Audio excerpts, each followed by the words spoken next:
Simulan po muna natin sa ating satellite imagery. Sa ngayon, meron nga po tayong tatlong weather systems na maaaring magdala ng mga pag-ulan sa ating bansa kahit wala pa naman tayong minomonitor na bagong sama ng panahon.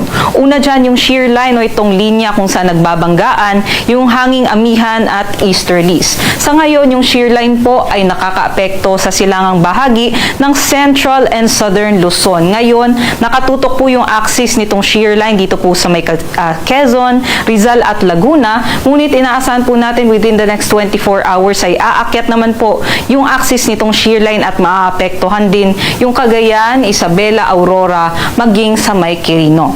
And aside po dito sa shear line, itong makakapal naman po ng mga kaulapan dito sa silangang bahagi ng Visayas and sa may Bicol region naman po ay dulot nitong easterlies o yung hangin galing po sa karagatang Pasipiko.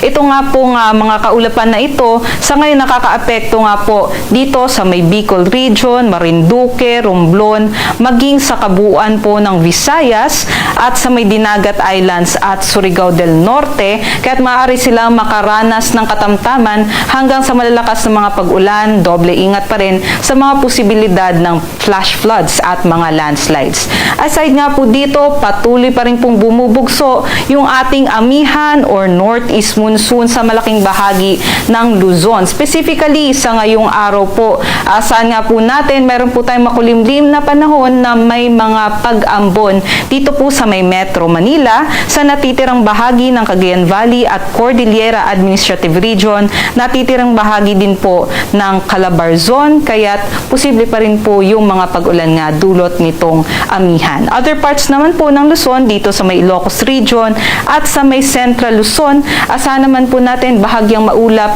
hanggang sa maulap lamang yung ating panahon na meron din po tayong mga isolated light rains. Ngunit, malaking bahagi nga po ng Luzon, apektado ng amihan, kaya't magiging malamig ang ating temperatura.